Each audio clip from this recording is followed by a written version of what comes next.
and welcome to 19 O'Clock News, a Kodocha podcast featuring me, that Kodocha girl, and Mahou Shoujo M. Hello.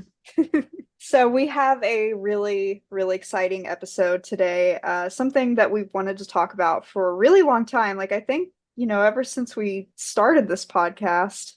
Yeah, when we first started the podcast, we made like a list of topics and things that we wanted to cover. And we really haven't gotten to as many of those topics as we would have liked. We end up in sort of a cycle with the episode and chapter comparisons, or, whenever we have guests on and they have something particular that they want to talk about. And kind of before we knew it, almost 2 years have passed. We've hardly touched that list. So we're excited to get to do this one today. Yeah, and we've actually gotten a really, and I just want to give a little shout out to everyone who has, submitted a guest form to us because, the support and the people who signed up, the amount of people who did, it was a little overwhelming. Like it was a Hmm. lot more people than I thought would be interested in being on the show. So I'm really grateful that people really like what we do and want to be a part of it as well. I agree. And on that little housekeeping note, if you've applied to be a guest on the podcast and you haven't heard from us, please let us know. I have reached out to everybody who's applied in some way or form. So via your preferred form of contact, whether that be email or Discord. So yeah, please let us know if you haven't heard from us. But and we should also clarify too, because of the kind of cycle that we're on with guests, it might be a while between your application and when you actually are on. We were talking with a friend of ours from the server who applied, and she was like, "Oh, I forgot that I did that." I was like, "Yeah, we're sorry." it's a We only do one episode a month, so it's kind of a scheduling shenanigan sometimes to fit everybody in. So But let's go ahead and move on to today's topic. So we indeed. are going to discuss Miho Obana's manga notes from each volume of the manga. And this may or may not be a two-part episode, depending on how long our conversations go on, because is a lot to cover with Oh yeah. everything that she's talked about in there. Truly, for I when we came up with this idea, we decided we wanted to cover the author notes. I remembered there being way fewer of them. Um, and so as I was going through and I'm like, dang, this is like I was thinking there might be like 3 or 4 side panels per volume, and it was closer to like 10, I think. Yeah, same here. I was going through it and I was like, there were some volumes that it was almost like every other page had a little note from Yes. her. And it was Mhm. like, wow, okay, so I did a lot of reading last week to prep for this episode. Yes, same. And it really took me aback. I had completely, yeah, I underestimated this topic and this episode. So yes, it might end up being a two-parter. We're gonna feel it out and see how it goes. But And just for um context, if I take into account the amount of time that I, went through and read everything, and also I was taking notes as I was reading, I think it took me, because I took a break in between, not counting the break, it took me a good 2 hours, I think, to yeah, really get through it all. yes, also me, because I did it on like 2 days ago because I prep a little closer to the episode times than Ari does. And I was very much like, am I gonna have to split this into like 2 evenings of my life? Because it was taking a while. And I ended up like completely blowing past my bedtime to finish it. It was just she has a lot to say. And it's all really good stuff. So hmm obviously we're biased because we love her and she is our queen. She's amazing. She's honestly one of the most wholesome people, famous people I think I know. Obviously don't know her in Mm, person, but but I she know. gives off a very wholesome vibe. Yes, I agree. Although like she gives off a wholesome vibe, I also just I don't know, I get such a kick out of some of like the silly stuff that she shares. And how would I put it? I don't know, just that there's sort of a recurring theme through a lot of these, which is that like she does not, I don't think can really see or comprehend like her own level of talent and ability, Yeah. Mhm. which boggles my mind. I mean, we're all probably have a difficult time sometimes being able to understand and acknowledge like the things that we're good at, but it's chronic for her, I feel that though. I've been there. right? I'm like, no, Oh, you have to believe in yourself. You're so good at everything.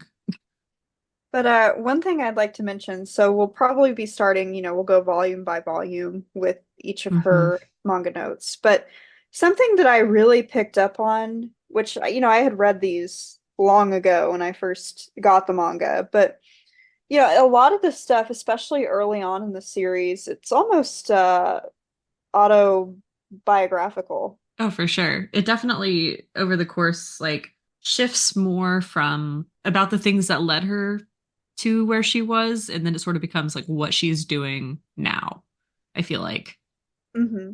or things just about the series in general. So yeah, I'm excited to get into it. I will also just note from the outset that like I really showed up here very, very confident that I was going to do a lot of like Japanese English translation, pointing out. But in the Japanese version of the manga, her notes are all handwritten, and I really can't read her handwriting very well, so I gave up.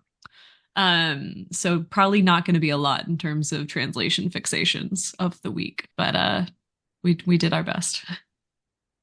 All right. Well, do you want to kick off volume one? Yes. As I just say, like, hey, I'm not gonna do a lot of translation fixations. My very first note is that Tokyo Pop translated it as comic book drawing girl instead of just mangaka. Um, which not wrong, just a fun choice. What's interesting is like even when I think I got into manga around the age of 12, like Mhm. I don't ever remember anyone that I knew calling it a comic book. Like not even my parents did. Same. Like I was like, I like this manga, and that was just what it was because it was different. It came and it was as my dad would call it, the backwards books. But they it's different than a comic, it's in black and white typically. Comics are usually, they're made of different paper material, they're thinner usually. So Mhm. that is an odd choice that they would say that, but Yeah. Well, I feel like I'm getting fixated on it now and it's bothering me. I mean, no, I totally hear you and I agree. I'm a little bit older than you, so I think I might have started reading a little earlier. So I kind of kicked off in like 2004, 2005. And at that time, like I would say colloquially, like we were all calling them manga like amongst ourselves, but a lot of stores were still like they were in a section titled graphic novels at that time. Mhm. And there were even, it was not uncommon, particularly with Viz series, to have left to right versions of a lot of mangas. I still have a couple from way back then. So they would take the image and mirror it, um, and then print it left to right. And like very kind of weird to read them now because like the characters like look wrong. Tokyo Pop did that too, actually, because I have their Saint Tail printing, and they did that for Saint Tail. It was left to right. But for Kodocha, which came out or was printed in 2002 in the US and translated in English, it makes sense that they were very much still figuring out where to place like the series, like mangas within our like current cultural understanding of graphic novels, comic books, mangas, and they Mhm. weren't categorizing them on their own yet at that time. So interesting, but still kind of, it looks weird now. Yeah, so she kind of kicks it off. So I guess like so some other context for this book is that the manga release for volume one came out around the time that she was beginning work on chapter 16. So the beginning of volume 4, basically. So there was a small delay in terms of when the Tankobon was released from when it originally came out. So you'll kind of notice that throughout the notes for the mangas is that she's typically ahead in the story of what is happening in that particular volume. Hmm. So she'll talk about like things like reader reactions to things that people who were getting Ribon magazine and reading it as a serial month to month would have a lot of things to say. And so you'll kind of notice some of that throughout them as well. So I Um, actually, and I know I'm skipping ahead, and that's a no-no, but I need to say this because I thought it was interesting. So mhm. there's a note. I think it's I don't know if I actually made note of what volume it's in. Mm. Um, like I said, I gotta go through my pages and pages here of doing that, but but there's a part, I think it's in volume 6, where she mentions how the readers like are very, very, very upset with Hmm. Fuka. Yes. And I was like, okay, so apparently that's not just a thing within the No, American no. fandom or the English speaking fandom. Oh, you know I got notes on this from her notes on volume 6. I love that thing Obana said is like if you want to blame somebody for the predicament that they're in, you'll have to blame me. And I was like, Mhm. she's right, because nobody did anything wrong It is except for interesting. Obana for doing it to us in the first place. But it is interesting how she also made the note, well, nobody's really upset with Nazumi, and it's like, that makes sense. I Our mean, sweet boy who did nothing wrong ever and who he she doesn't still chose to really, punish I, repeatedly.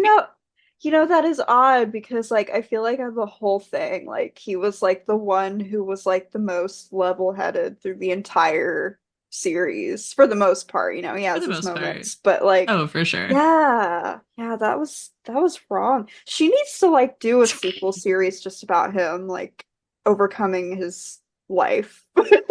That's fair. Oh my Oh gosh. man. No, sweet boy. I'd say the this is me referencing volume 9. God, we're so ahead, but the end of volume 9 where him and Akito are kind of having a standoff. And now Azumi's like, "Do you think that maybe I'm meant to be with Sana?" And I'm just like, this motherfucker. The funny thing He's is such though a drama queen. I love is him. yeah, he says things like that and he like instantly walks it back. He's like, no, I'm just, I'm just causing some tension because it's fun. Truly. It reminds me a little bit of, I think also in volume 9, after Sana comes back from her date with Akito, and she's like, "So this is what it's like to be sick of somebody." And they're like, "Did you not get back from your date like 2 hours ago?" Yeah, of course he hasn't called. I've been there. Um, it just tickled me though, because I think Sana and Naozumi are a little alike in that sense where they're like, "No, I was just trying something." Well, Don't worry about it. I was just giving something a try.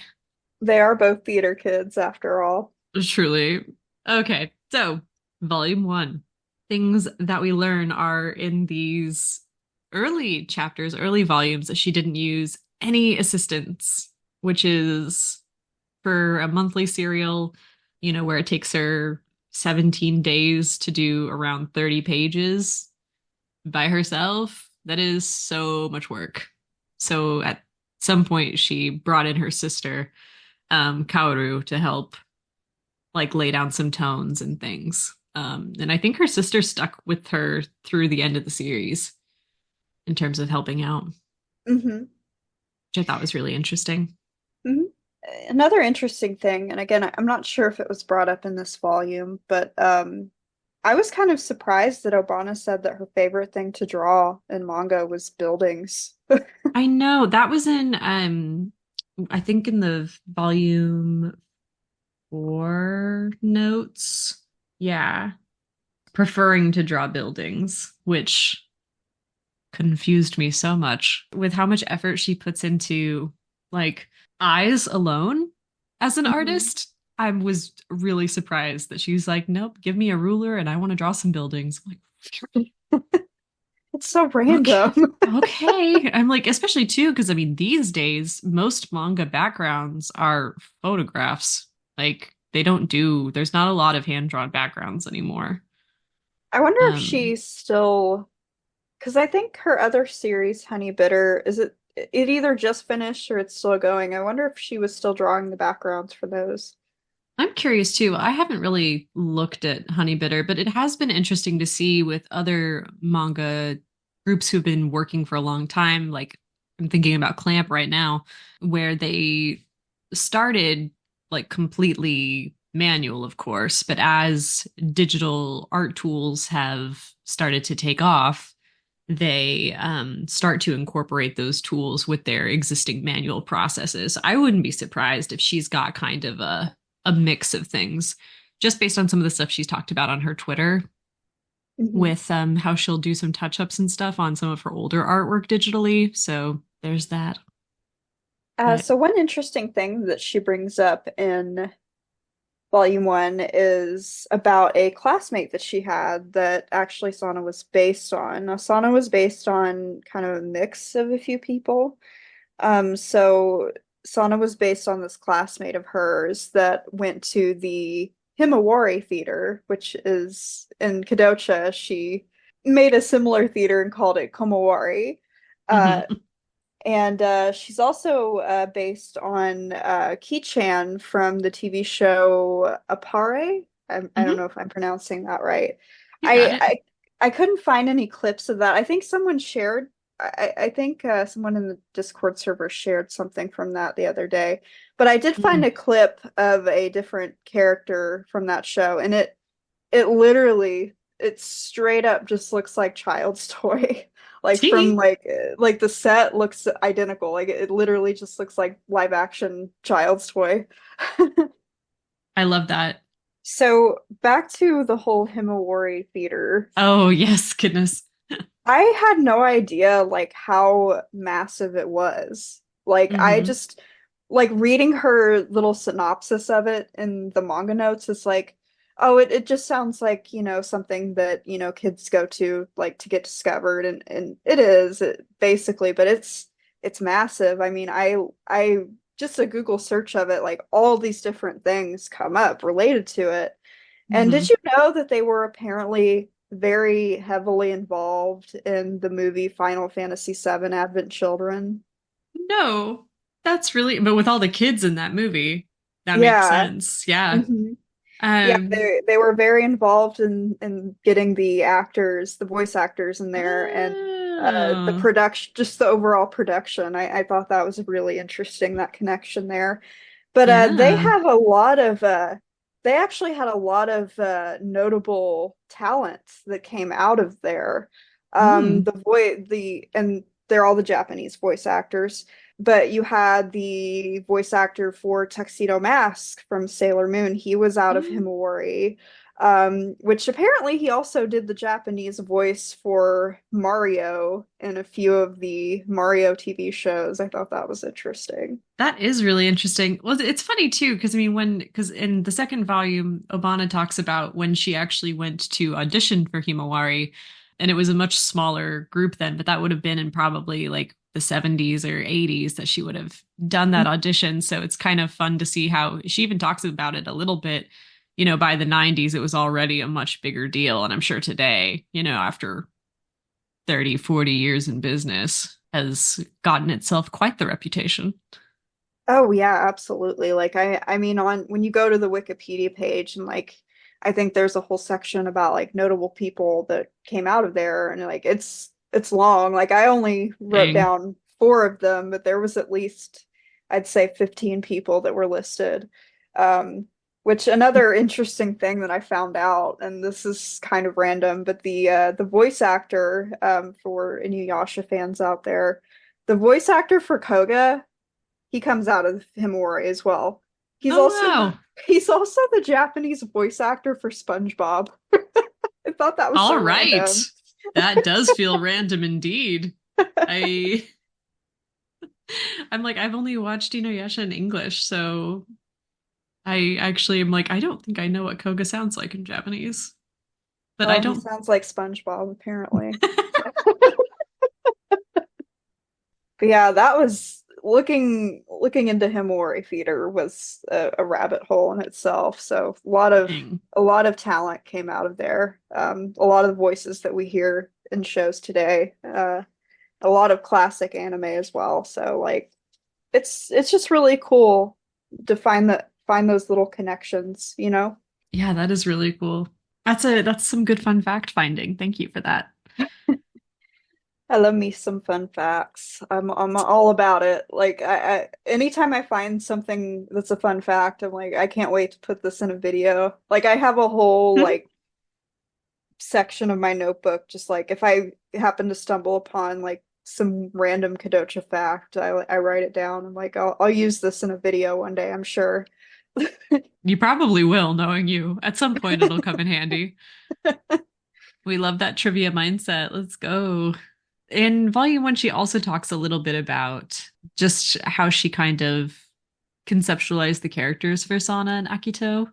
In particular, that she's sort of like a mix of both of them, that they're both parts of herself, which I sort of, she didn't say this outright, but I did kind of notice through context some of those similarities, like the fact that she mentions being really close with her mom, which Sana obviously is, and she mentioned how, you know, the boys in her class wouldn't leave her alone until they found out that she had family in the Yakuza. Um, and like with Akito, you know, some of those like somewhat more like fatalistic kind of tendencies that she has, and then also her love of sushi, which I just thought was really cute. She said something that really kind of resonated with me because it makes me think of like things that happen later in the series, which is, you know, I want both characters to make up for each other's weaknesses. And I'd say that's pretty astute, especially considering like this is around when chapter 16 was being written. And by the time we get to the end of the series, it's so clear to see where they have stood by each other and supported each other and made up for those weaknesses, how they've both changed each other for the better by the Mhm. end of the volume. So I thought that that was very, it was interesting to see that like that was a goal that she had from the outset. And knowing that, oh, the tears are coming back. That at I the end was, of it, yeah, she I was getting teary achieved too, that. but I didn't say anything. But You no, know? it really is like it there's not a lot of stories that really feel like very complete to me from beginning to end, but I feel like this one does. Like it just feels very like it has a perfect beginning, it has a perfect middle, and it has a perfect end that like I can't really find a flaw. I mean, if I'm being totally honest, like of course there are flaws. There's flaws with everything if you nitpick Mhm. hard enough, but yeah, I honestly I can't say it better than you just have about that. But I do love how the fact that she used a lot of things from her childhood and just her personality. You know, she basically used manga as a canvas for all of these things and she kind of mixed it together. Like it just gives it makes it feel even more authentic and raw than it already felt before. So you know, it's really cool going back to read these notes or even read interviews with her outside of the manga because it makes it even more like, okay, so a lot of this stuff was, you know, based on, you know, things that really happened or things that maybe she was really feeling at the time. And I love that. Yeah, no, I completely agree. I think that, and I think I've probably said this before on the podcast, but it is something that I feel kind of strongly about is like you can, to me, it is so obvious when an author like is writing something that they know what it feels like and when they're not in manga. Like you can just tell, you know, like there, because I mean in some of those, like I'm thinking about like some series where like sometimes the relationships like or like the attraction just like feels a little flat, a little stale. I'm kind of like, oh, I don't think that that's something that that author has like experienced. But the way that Obana draws and writes these characters, it's like very clear to me. It's like, oh yeah, like at the ripe age of what 23 when she started working on the series, and like she'd Mhm. been in love before. Mhm. And you can feel it because it feels so real and authentic. So Mhm. I don't know that for sure, but it's a gut feeling that I've had for a long time. Mhm. That's all I had for volume one. Do you have anything? Yeah. So there was a note about Ray and what his character is based on. Mm, So he's based on a character from the an old Japanese detective show known as Abu Naideka. The show actually had an NES game, and it's just like a shooter. But yeah, the characters look a lot like Ray. Like they've got the suit and the sunglasses. mhm. Um, I didn't watch any clips from the show, but I did, I looked up, fun facts about it, Mhm. and I found out that it had a game, but it was only ja in Japan only, so I don't think we'll ever get to see it released on Nintendo Switch Online anytime soon. Darn. Also, the title directly translates to Dangerous Detectives. Ooh. But yeah, that's my last fun fact from Volume 1. So that's all I had to. All right. So volume two topics include the OVA, a little bit more on the Himawari Theater Company and her audition experience, alarm clocks, Furoku, and then upcoming characters. So what I'd like to see, so she mentions that so for those of you who don't know, Obana actually wrote the ending song for the OVA, but she wrote three different songs. She wrote a serious song, a funny song, and just in her words, just plain goofy, so probably just even more ridiculous than the funny song. But they went with the serious song instead, which I'm glad they did. I do like the ending song for the OVA a lot. I kind of wish it would have been featured in the anime at some point, but I would be interested in seeing the lyrics to the other songs. All right. That would have been cool. I think one of the things that I find most interesting about her writing the theme for the OVA is like, I think reading it this week was like the first time I really fully processed it. But like, I guess I'd sort of assumed I'm like, okay, she's a writer. So she probably wrote the lyrics for the music and that's what she means by she wrote the theme. But no, she's proficient enough on the piano to write music on it. Like I know she played saxophone, but like I play flute and I can't write, like I can't compose music.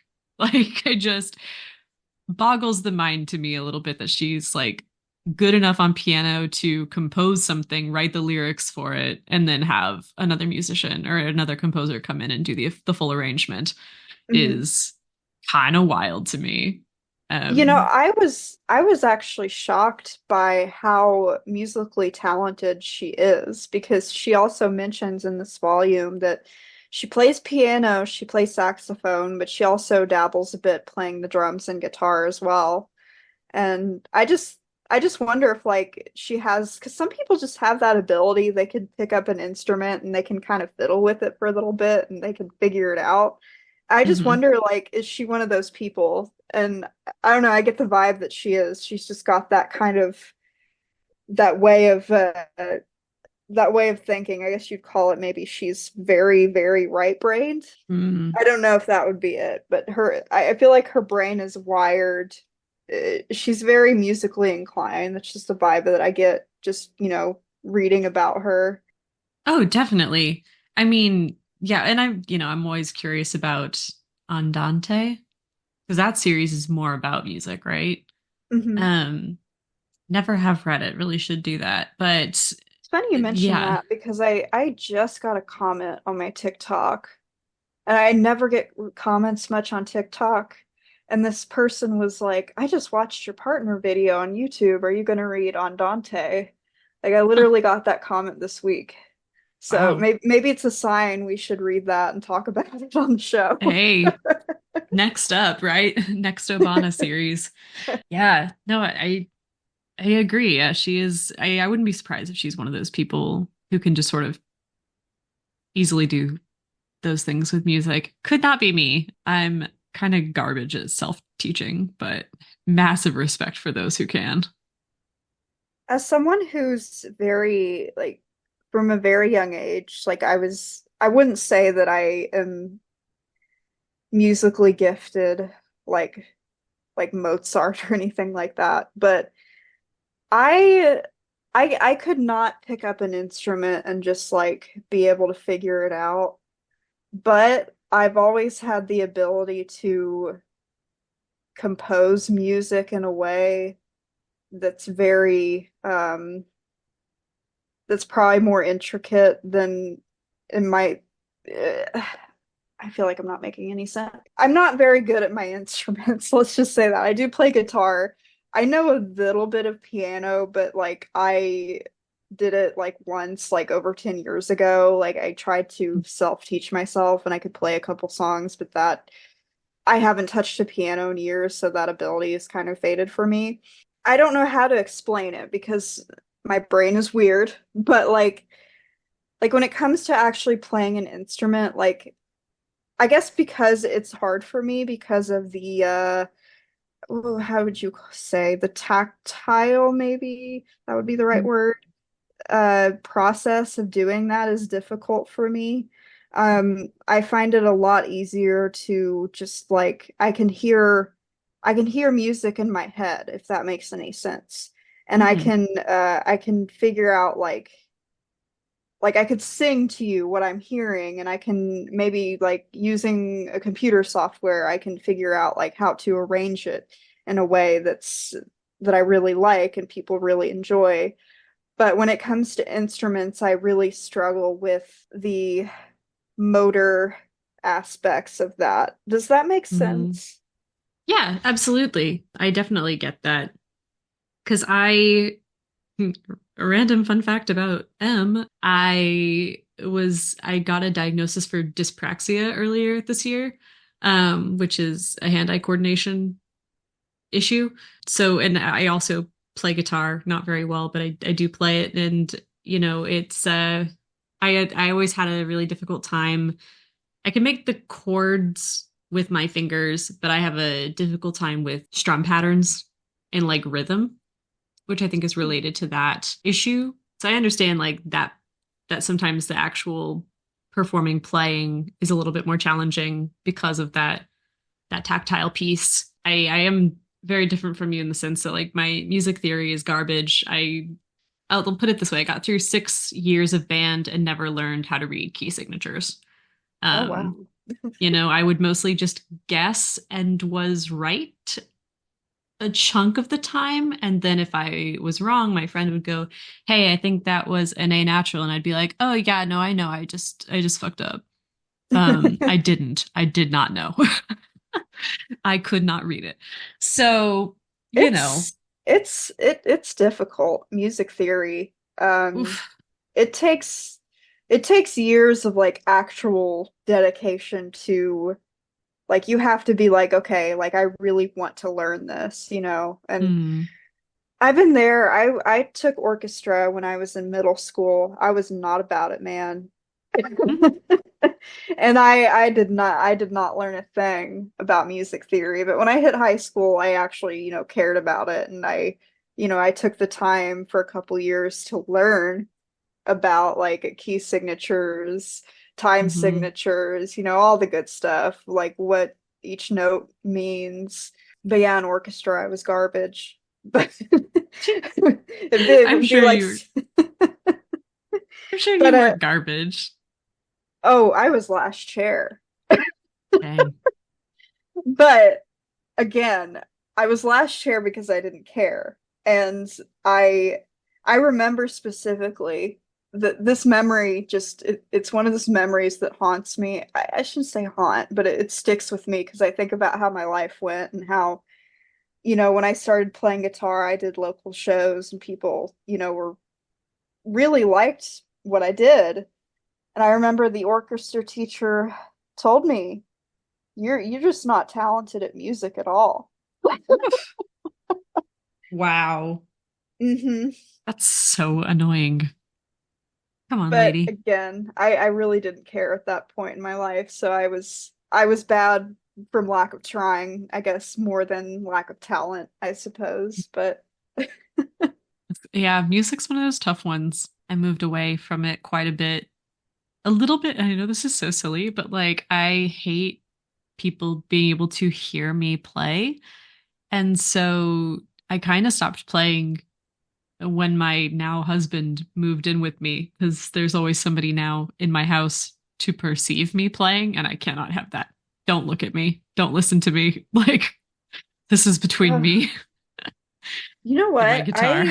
I can low-key relate to that, even though like I've performed in front of people for years, so it's Yeah. like the weird thing is I could get up in front of a crowd of people and play and have no problem, but like Yes, same.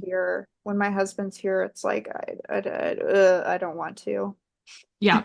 Yes, exactly. Yes, we are the same. Because yeah, I used to, open mics, coffee shops, things like that. No issues performing, but don't listen to me practice. Because what if my voice cracks and you hear it? Like, I know the vibe. it's like you can't do that. The embarrassment will kill me. Don't look at me. Let's go back to the So OVA. back to the OVA. Yeah.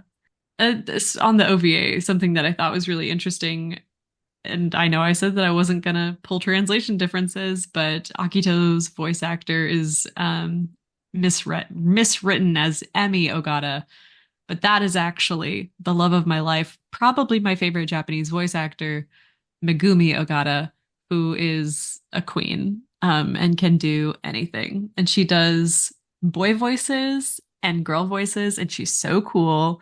And she was Akito's voice actor. So for What anybody other who knows who that is or cares. what other characters does she do? Kurama in Yu Yu Hakusho. Oh my God, my heart. She is Aoyama slash the Blue Knight in Tokyo Mew Mew. Okay. She is Sailor Uranus from Sailor Moon. That's just off the top of my head. There are more. Um, but yeah, like she's especially in the 90s, like late 90s, early aughts, she was in everything. So honestly, and I thought it was funny that Obana too was like, I didn't know who any of these people were, but apparently they're very famous. I'm like, yeah, you got Megumi Ogata to voice your male lead. That's huge for 1995. Are you kidding? I I'm wonder fine. why they didn't have those voice actors come over to the anime. No idea, but I'm not like mad about it. I feel like, I don't know, that's in my opinion, a pretty well cast show for the Japanese voice actors. Different, but like, well cast. Mhm. Because, oh, what's Akito's Japanese voice actor name? Tetsuya something. Yeah, I thought he did a great job as Akito. Like Megumi Ogata is a gift from above, but slightly different take. But Yeah, I actually prefer his Japanese voice actor over his English one. I like Jerry Jules' same. interpretation, but I just feel like the Japanese Akito sounds more like how Yeah. a boy should sound that age. I concur. Jerry Jewell is a gift from above. I'm watching Full Metal Alchemist Brotherhood right now, and he has like an arc in that show as a character that like really blew my mind, and I was like, this man has so much range in terms of like what he can do as a voice actor. I'm like Kiyosoma number 66. You said he has an odd Yu Yu Hakusho appearance as well. Like A plus. He's a great voice Uh, actor, but maybe wouldn't have been my first pick for Akito. yeah, he does an incredible Irish accent in Yu Yu Hakusho. Yeah, you said. Love it. Let's go. That's all I had on the OVA. Did you have anything else to add? I had one more note about the song, which I thought was Hmm. interesting, and I'd Oh, have to oh. go and look at the lyrics again because it's been a while. But Hmm. Obana said that she actually wrote the song from Sana's point of view, so I Hmm. thought that was interesting. Gives us more Yeah. context into her character. Like I said, I'd have to go and I haven't actually like read the lyrics in a while. Yeah, it's been a long time for me too. I don't remember the last time I looked at it. So the only other thing I'll add is that just from context is that when the OVA was released, it was part of a Ribon anniversary. And they sent Obana and some other Ribon mangaka like all over Japan to kind of they would do a panel and then they would show the movie. And I found that out because Hot Water and Milk from Tumblr gave me a scan of an ad for the OVA from a Reborn magazine to post to Daily Kodocha, which I thought was really sweet of her. Oh yeah, And I I remember was, that. yeah, and so I was translating some of what was on that page. And I feel like Obana does reference it a little bit in her notes about like meeting fans and encountering them. And I think it was probably when she was doing the OVA press tour, so to speak. So you're about to experience the OVA for the first time soon. Probably, yeah. I'm really excited. I know I could have watched it online at any point, and I've just not really done that. But I'm getting a copy of the VHS, and I just found out that like yesterday that Japanese and US VHS tapes are done in the same format. So I should be able to play it on my VCR at home because I still have a VCR. And I'm really excited, giddy, basically, that it's not just going to be something for my shelf, that I'll actually get to watch it. Yeah, Teehee. it's really good. It's a lot different. Like the vibe is a lot different from the anime, I think, Yeah. because the anime is a bit more over the top. I Hmm. actually prefer the anime. The OVA feels more, I don't know how to explain it. Like it doesn't have that. Like Kodocha is like almost a mix of like you have like your stereotypical shoujo tropes, but you have like insanity on top of it, like Saturday morning cartoon insanity. Like Yeah. I feel like with the OVA, it's just like it feels like a shoujo anime without that wacky cartoon stuff on top of it. Hmm. Yeah, it's a bit not as zany. Yeah, it's Um, definitely more subdued. But yeah. it's really good in its own right.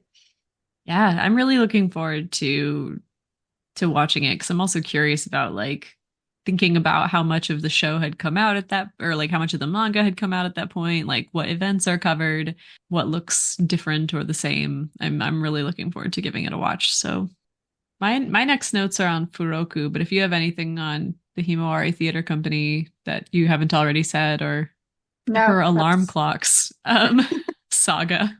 oh yeah. No, I don't have anything else. Me neither. I did think the alarm clock saga was kind of funny though. Very relatable to me. That she had to have so many different weird alarm clocks to try to get herself out of bed. But at the end of the day, the thing that was most effective was her cat. Um, So which true. I feel that in my bones. Like, Yeah, oh I man. same here. We had a cat a couple years ago, R.I.P. Chewy.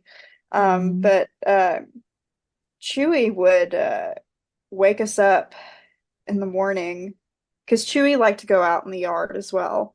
Um, mm, and Chewy would always be the alarm clock. He'd come in mhm. and he'd do like a quiet meow and then he'd progressively get louder and louder. There was one time when he got this was like right when I moved in and because he was my husband's cat. And Mhm. he like meowed so loud in my ear. Like he literally got up on my pillow and meowed in my ear. Like to the Yep. point where like I woke up, I had no idea what was going on. I was flailing my arms around Don't and know. like my husband's like it's Chewy. Chewy's right here and then Chewy jumped down. He's still whining. It's like Yep. what is going on? Yep. Yep. Yep, very relatable to me. We used to feed our cats in the morning, which meant that the petitions for breakfast would start rolling in at about like 4 or 5 a.m. Is when Xander would start really wanting people to start getting up and moving, and so he doesn't do this as much now because we figured out that if we feed them at night, then they don't wake us up.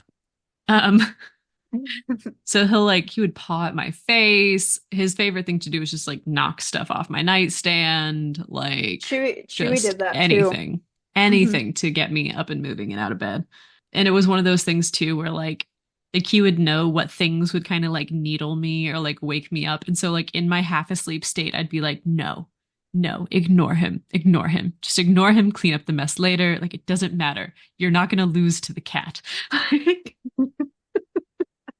You Yep. cannot get me out of bed before I want to be out of bed. I am the parent. I am the human. I'm the one with thumbs. No. But yeah, so she talks a little bit about, as the series gets more popular, that Ribon asked her to do some Furoku insert design, those freebies that come with the magazine.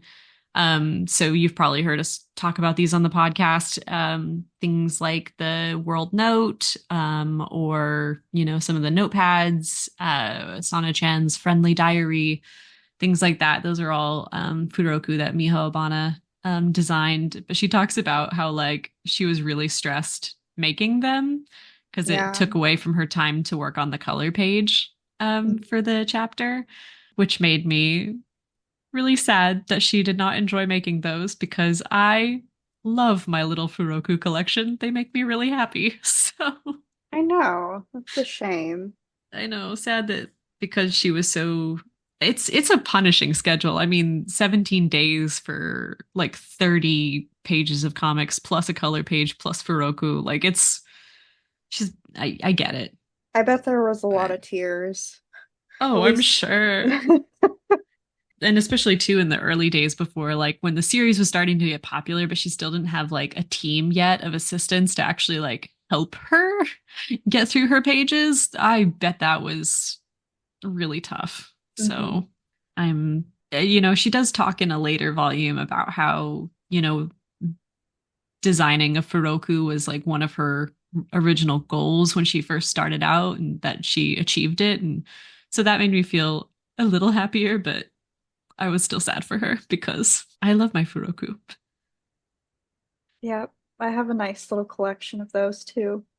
I've got the birth month flower language. It's like an A4 sized poster kind of thing. I've got that framed on my wall. So my Nice. office so that I can look at Sana and think to myself, what would Sana do? I do that too, like for real. Oh, I figured you'd get it.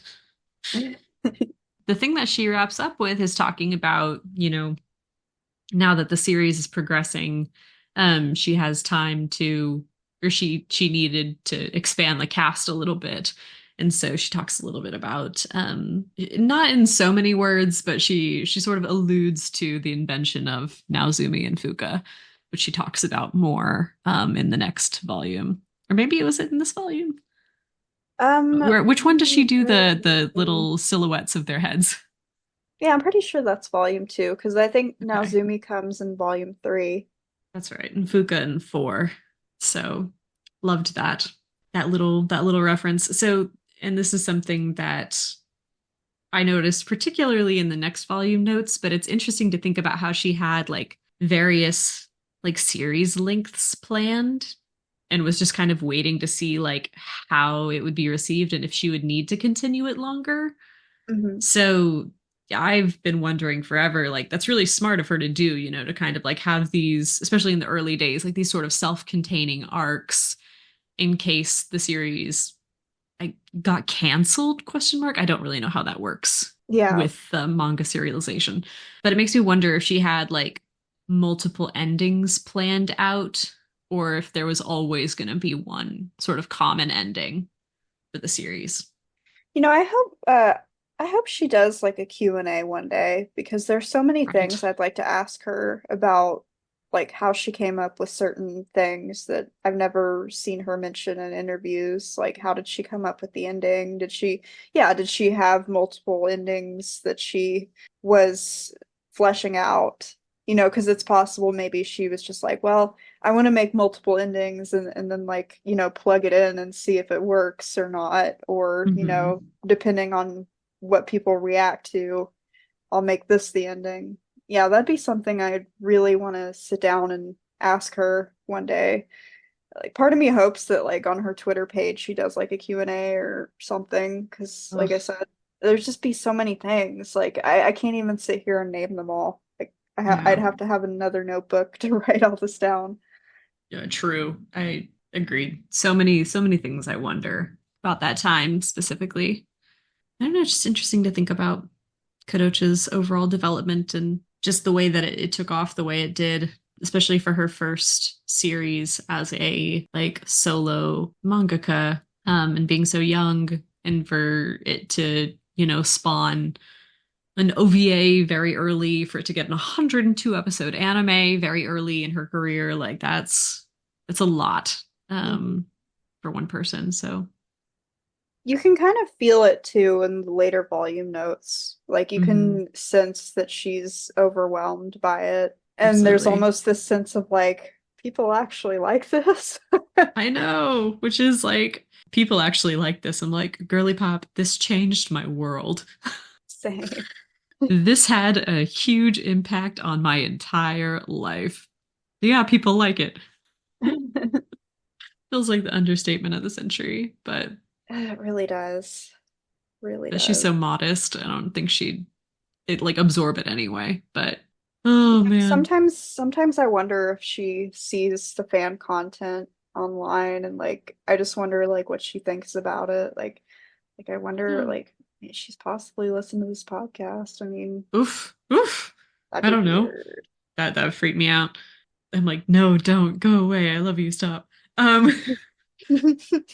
But she does talk a little bit about when people would bring her like doujinshi of the series, like fan art and like fan comics and things when she was like doing signings and stuff, and that she was really confused initially, but that she was like touched in the long run. So, Hmm. and with her being like on Twitter, I find it hard to believe that she hasn't seen like at least Honey Cherry '08's work Hmm. since it's so prolific, you know?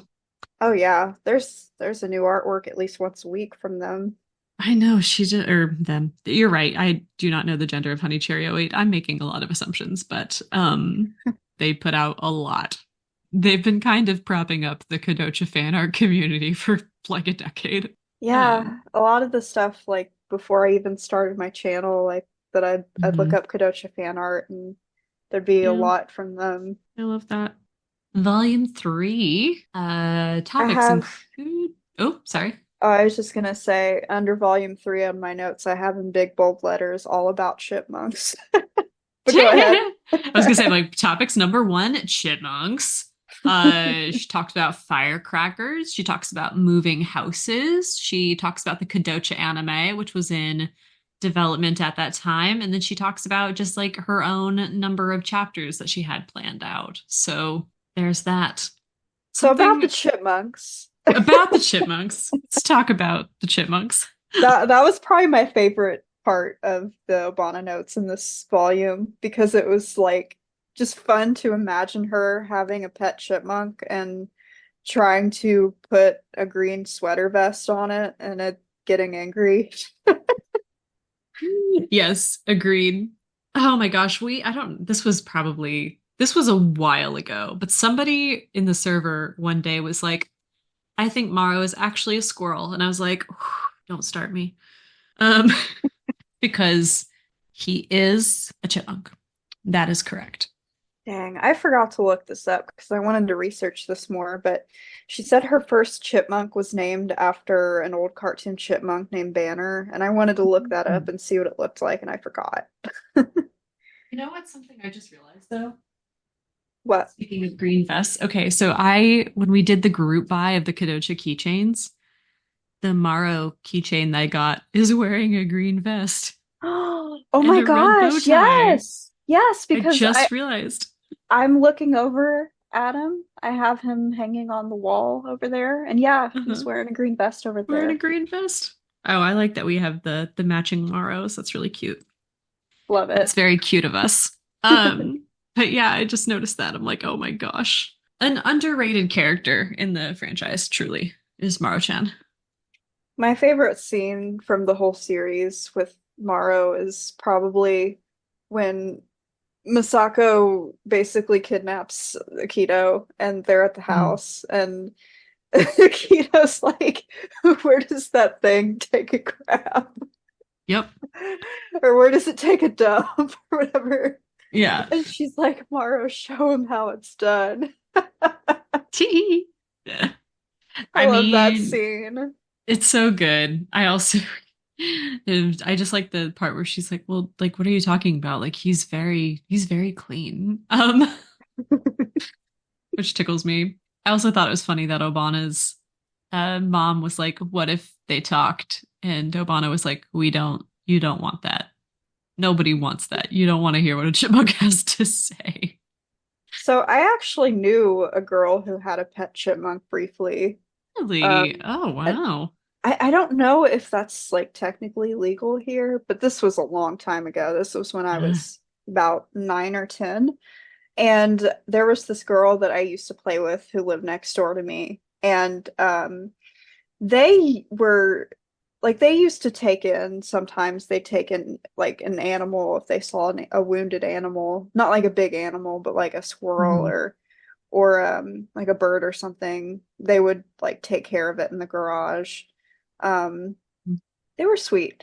But they actually got a chipmunk one time that had been injured. I don't know what happened to it. I don't know if a dog because they had dogs. I don't know if the dogs got a hold of it. But I Oh. remember this was like right after her hamsters had died and she still had the cage, right? So they cleaned out the Mhm, cage and they put the chipmunk in there. And I remember like it was a big deal. Like I remember like not all the girls from our class came over, but like, everyone who was like friends in the class came over to mhm. see this chipmunk in this hamster cage.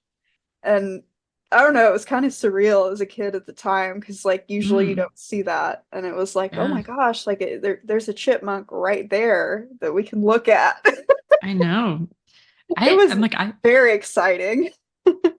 they're not super common where I'm from, so I don't think I even saw like a chipmunk in person until I was like 17 years old. Oh Like wow. in another and I was visiting another state. They're they're super cute though. I They're so fast though. So like mhm. whenever I have seen one out in the wild, like you kind of have to not sneak up on it, but you have to be quiet like if you want to, Mhm. take a peek at them. Because the slightest like if you get anywhere near the chipmunk, they're gonna pew real That's fair. fast. Real fast, That's like faster than a squirrel even. I believe it. I when I saw them, it was at a zoo and they were like waiting and it was like one of those zoos where like you could buy crackers and like feed the giraffes over like a tall fence kind of thing. And the chipmunks were not domesticated, but like not really scared of humans and they were just waiting for Cracker to fall to the ground so that they could run and grab it and eat it. And so they hung out. That's So adorable. it was pretty cute, not gonna lie. I have some video of it somewhere. I'll see if I can find it for you. Anything else to add on chipmunks? No, that's about it for Okay. me. All right. So she tries she something else that she mentioned in this volume that I thought was interesting was that she tries really hard to fix things between the serialization in Ribon and the Tankobon release for the manga, but that she doesn't always have time to, which makes sense because, like, if you're spending probably 75% of your month working on the next chapter, you probably don't have a ton of time to worry about your volume release. And so I would like to at some point like sit down like with my Japanese versions of the manga and my Reborn magazine and like do a comparison to see if there are any changes or fixes that I can notice, but nothing super egregious to me. I've never noticed any like mistakes in her artwork or anything. She cites a couple. I'm like, I didn't see that. Yeah, I'm trying to think. No. I know she mentions a couple times that she has trouble drawing Akito's eyebrows and she gets very fixated on that. And I feel like she also mentioned like, oh, it doesn't look right here. But I think that's the only thing that I recall from that. But like you wouldn't notice it as a reader, I don't think. Like I feel like it's her just being nitpicky about her artwork. Which, yeah, I mean, something else she references like a book of Misako's being backwards, and Oh yeah. I Hmm. like I couldn't tell you what panel that was. I've never seen that, never noticed. And also maybe I haven't noticed because if it's backwards to her, then that just means it's American to us. So Right. who's to say? But something else, and I'm actually flipping through the volume now because I want to make sure I reference it correctly. But here we go. When she talks about moving, she, she talks about just like the frustrations of moving, like the expense of moving, owning a home, all of that, wishing that humans got their land based on their size, like animals do. And then she says, I wish that I was born in the primitive age. Well, it must have been hard back then too, but sometimes I think it still must have been much better than the complicated world we're living in. When I'm angry like this, I can come up with stories easily. So here's my new idea, Kodocha, primitive version. It's the same story, but they talk like cavemen. And I said, did Obana invent the Ooga Booga episode? She did, unfortunately. Are you okay? Are you gonna be all right? I'll be fine. It's the anime team's fault for not handling it well. It just really tickled me because I like we've talked about that episode that we don't really care for it, and or in your case you've violently hate it with the passion of 1,000 white hot suns. I do. But so I guess I had not remembered that particular note, so I was cackling when I read that. You know, That she is the source of the issue. there's a No, lot we've of been betrayed. reasons why that episode is so horrendous because one, it's just not fun to watch. It's just not. Fair. It doesn't add anything to the story. I know it's not supposed to. I know it's supposed to be silly, but like it's not silly in a good way. And Mm-hmm. honestly, like it's literally the beginning of the worst part of the series after that. Like it kicks off what I consider to be like the worst stretch of episodes. I mean, I don't disagree. So there's a lot of reasons to hate it, at least for Yeah, me. no, definitely fair. I just, I don't know. Maybe this is just where I'm at with it, but so much of like my issues or complaints with the anime, I'm just resigned at this point. Like I can't I can't change it. And so I'll just skip those episodes, complain about them with you here on our podcast, and then I got to release it back into the wild, you know. Yeah, it's what it is at this point. It's a show that's almost 30 years old, so Yeah, it's been over for a while. I don't want to talk about it. Um, this is kind of on topic, off topic, but I was actually thinking last night, and this kind of goes back to when we were talking about like, oh, it'd be nice if Obana had a Q&A at some point. But I was actually thinking, I was thinking about this last night, actually. And I was thinking about that whole series 3 preview at the end of the series. And I was mm-hmm. like, I would love to ask her about that because I still can't really find any information about like what is this all about? Because like there's so many things that we see in that little preview that Mm-hmm. just like it feels like pieces of things that they already had made. At least Mm-hmm. it does to me. I don't know how anime production works, so I couldn't tell you if they make snippets first or they animate entire sequences or episodes or whatever. But I would love to ask her, like, is there more episodes that they just, they didn't show, they shelved that because I just find that whole sequence to be really strange and out of place. I don't disagree. I actually think that if you tweeted Akitaro Daichi, you'd be like 99%. more likely to get a response Yeah, about I've that. thought about asking him too. I follow him on Twitter, but I don't really Yeah. see his posts often.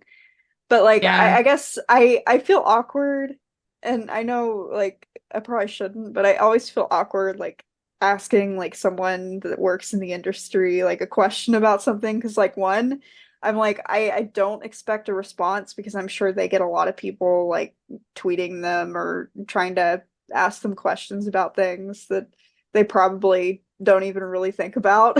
But like, Hmm. and two, like I just I don't know, like I feel like am I being like I don't know, I almost feel awkward doing that. Like it just No, feels it's wrong. definitely fair. The only reason I say it is just because like my general feeling based on like these notes, other contexts that we've gotten over the years is just that like Obana wasn't as involved in the production of the anime, particularly toward the end, because of the punishing manga schedule that she was on, Mhm. as the series was becoming increasingly popular. So I'm not sure she would know, is the only thing. But That's true. but like, you know who would know? The director. Hmm. So that's all. That's my only thought. But And there is a there's an interview, and I think someone in the Discord linked it a few months ago or years ago. I know somebody linked it at some point somewhere. But there's this interview on YouTube with him talking about Kodocha, but it doesn't have English subtitles, so I don't really know what they're saying. And I just mm, wonder, like, did they talk about that in this interview? Because it's pretty long. I think it's like 30 minutes or so. mm, I don't know if you have come across that. I haven't, but I'm also not sure. Like, I don't know, but even if I did, my my reading comprehension is better than my hearing in Japanese. So I don't know how much I'd get from it. Yeah. I mean, I think it has subtitles in Japanese. I don't know Oh, if you would be maybe. able to decipher it, but yeah, I would be interested in the content in that interview because it's possible like they talk about that. I just don't know. Yeah, maybe. I'm willing to take a peek at it anyway, but I'm still beginner, really. I think I have it saved because I have like a massive Kodocha folder on Nice. my Google.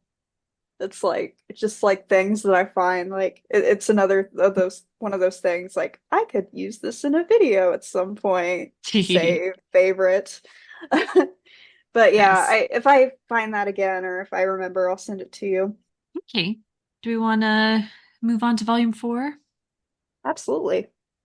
Okay, so volume four, Obana's topics include the Kodocha anime, Cat's Island, her one shot, the Tankobon of three one shots that she wrote that were released together, hating work sometimes, and doing character profiles, and then she talks about middle birthdays. So it was a busy one for her. It was a busy time for her because I mean she did the Cat's Island one shot kind of on top of everything else she was doing. Hmm. Um, which I have read that and I think it's very cute. Okay. What's it about? I mean, I know it's about a cat island, but Yeah, I'm gonna be honest, I don't remember. Uh, okay. I read it and I said that was cute and immediately forgot everything about it. Could not tell you a darn thing, except that I think it's based on a actual experience that Obana had. And like there's a girl and she's traveling and she meets an old lady and like, oh fudge. Yeah, no. I will not butcher it. Worth a Okay. reread probably for me, but I remember thinking that it was fun. So Note to self, I need to start reading more of Obana's other manga after this episode uh, today.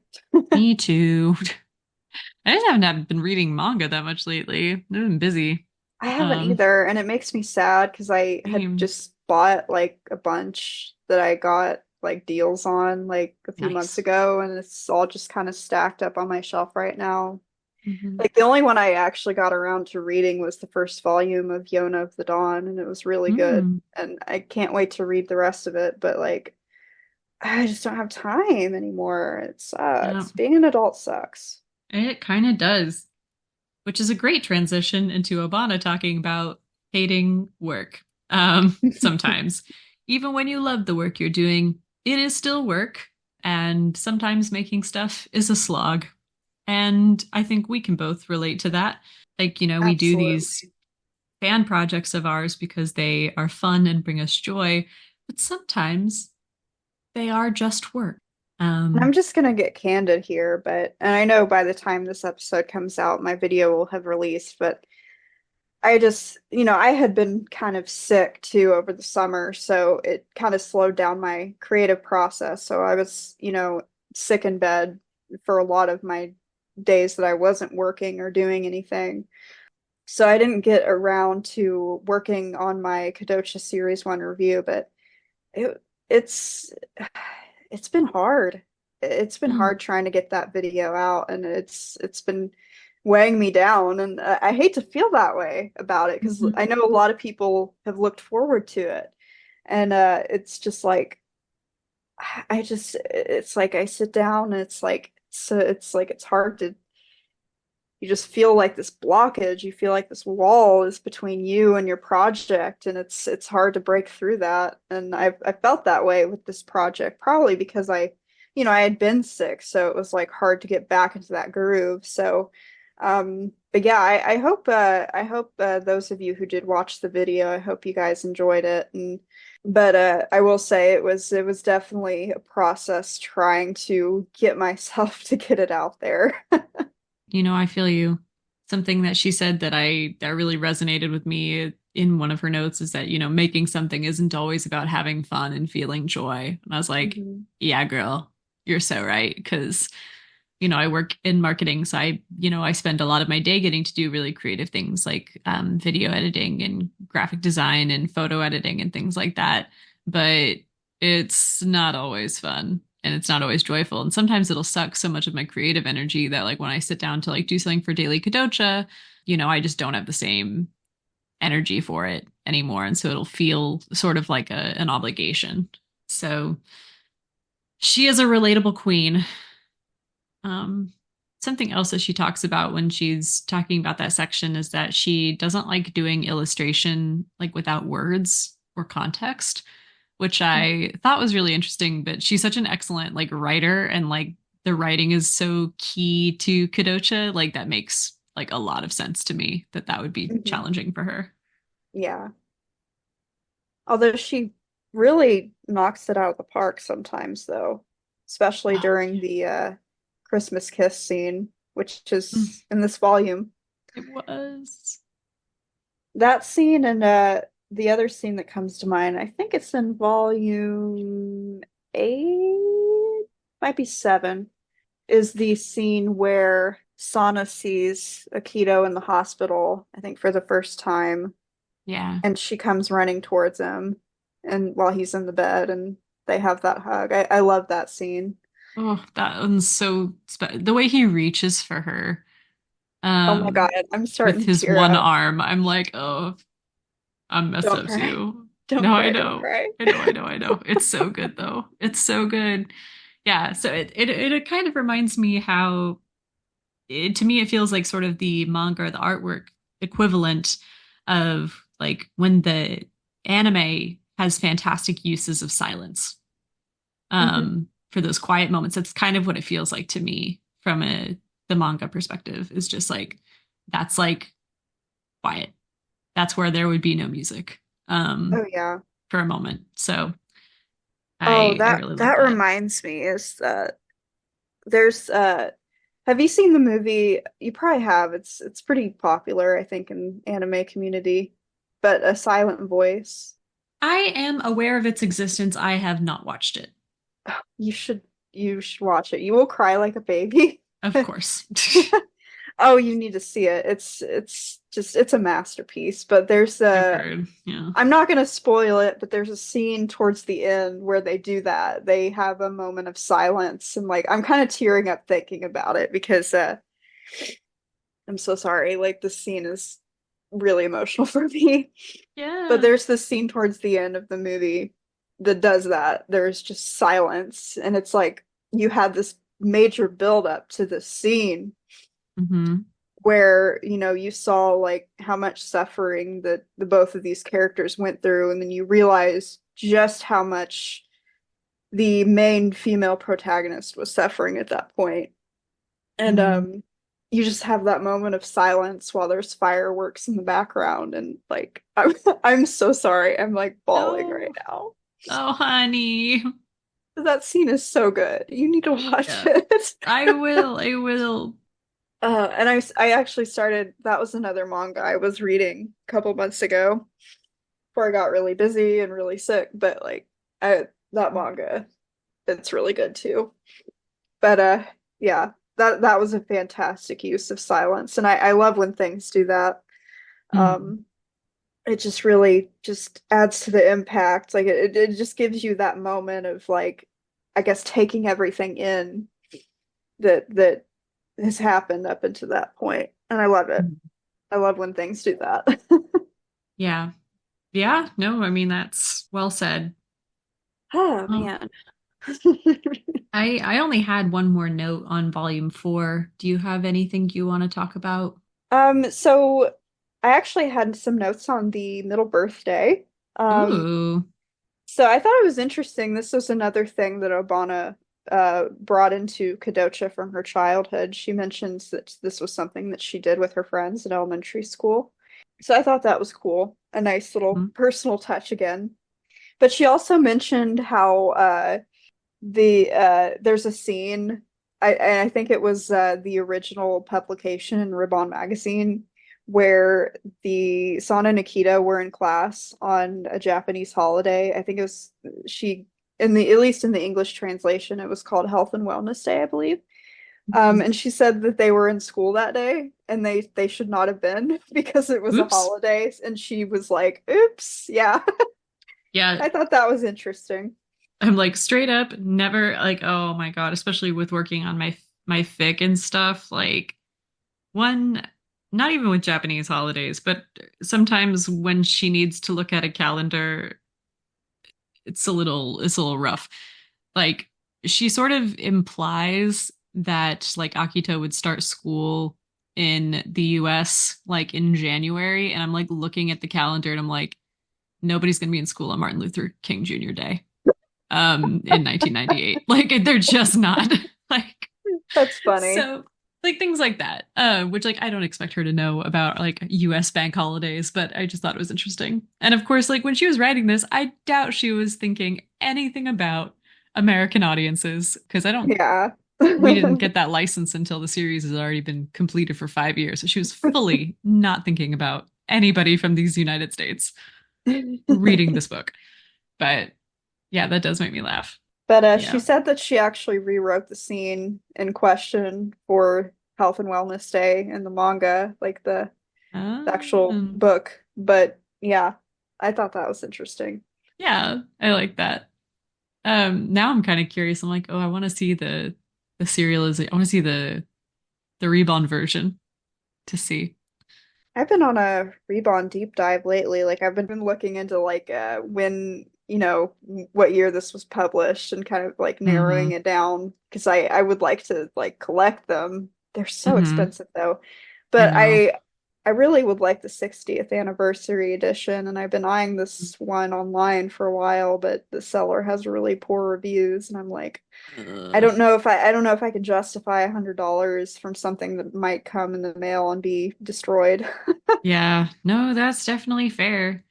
It's tough too because like I don't know, there's just not a ton of resources online about like Reborn editions, what chapters were published, etc. So like and it also doesn't take into account things like breaks. So like, you know, it's not uncommon for, a mangaka to take a month off once a year or so. So it's like difficult to know, you know, if you buy the July 1995 edition, will Kodocha even be in it? Or would that have been a month where she was taking off or something like that?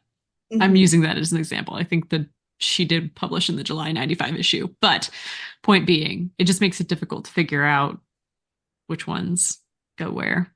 Yeah, for sure. So I usually try to look and see because sometimes like if if they're not like featured on the cover, like they're not like the yeah. main, sometimes they're on the side. Like you'll see like a picture of Sana on the Hmm. side.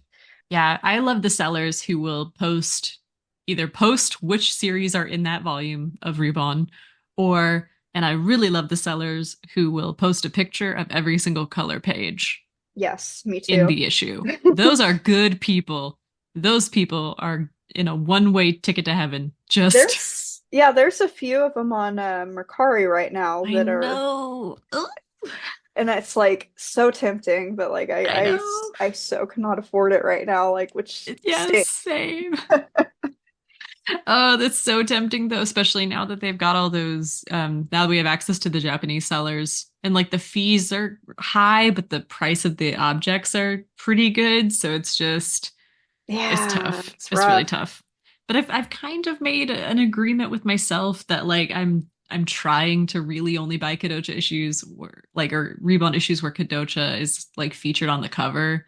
Hmm. But somebody's got one where I think it's like Marmalade Boy on the cover or something, but it's the color page is one that I really like. And so I'm like, ugh, Yeah, slippery slope. I'm glad I bought these Japanese special editions of the manga because they have a lot of Mhm. those color pages from Ribon Ugh, inside of them, which is why you should maybe look into getting that. I think I you would know. really enjoy scanning from those. Probably. I really should. That would probably be a lot simpler than me trying to track down different rebonds, but here we But are. I also like and you had posted one a couple months back. I like the ads for like the toys and Right? stuff with them too, and I want to see more of So those. fun. There's lots of fun stuff in there. And I haven't even posted all of them, but like I found in the back of one of them, I think it was like a Kodocha art contest, and so people were drawing Misako, and so there's like a page of these, of various drawings of Misako that fans did. There's like interviews with Shinohara Tomoe and like all kinds of goodies and Ribon that make it worthwhile. Oh, that's Um, amazing. I can't wait for you to so post those. I know. I'm waiting on, getting this new scanner that I want that I think I'll be able to get better quality images because the Rebone, they're too big for my current scanner. Um, and I don't like having to like bend them so hard to get a good image out of it. So I'm a new scanner that I'm hopefully getting within the next month, is gonna make a big difference, change a lot of things for me. So I'm really excited. I'm so Stay excited for you tuned. too. Thank A lot of good you. things. A lot of good things coming up. It's true. I'm on fire again. I feel good. I'm excited. I'm happy. But yee. So yeah, the only other note I have for the volume four author's notes is that there's a small error in the Tokyo Pop translation on the last note. Actually, I'm not even sure if it's a translation error or if just like an Obana error. But in any case, she talks about how Kodocha has been running for 3 years at this point at the end of volume four.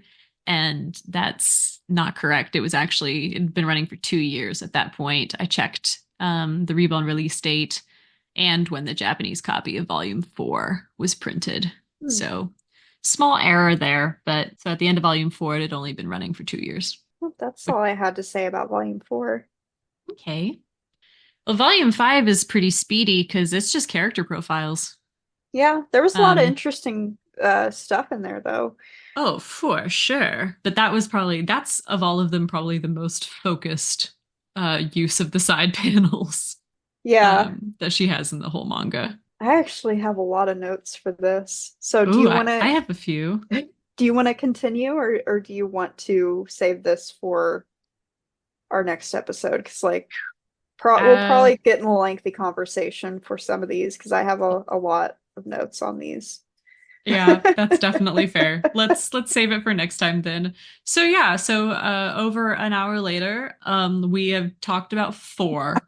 Um, nice, nice, Oh nice, my nice, nice, nice, nice, God. nice. Hoo, hoo, Part hoo, hoo, hoo, hoo, three. hoo. Part three will be 9 and 10. No, It might be. It might be. no, I actually had more notes about the first. 4. Actually, the first Okay. 5 I have a lot of notes, but then the other ones, actually, I don't have as many notes, so I think it'll just only be 2 parts. I think we'll be fine. Yeah. I'm looking and yeah. I don't think I have too many. Or some of the things that I wrote down are things that we touched on here or there in today's episode. So I'll try not to repeat myself when we record the next one. All right. Yeah, I have a few things that like, because I mentioned it early on because I couldn't Hmm. stop myself. But Me neither. Relatable. yeah. Yeah, do you want to wrap it up, I guess? Yeah.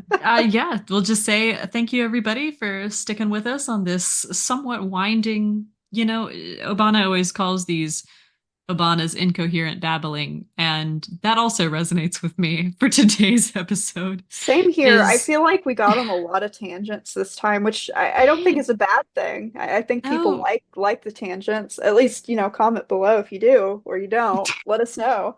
But yeah, it's very appropriate. Maybe we should call the episode that.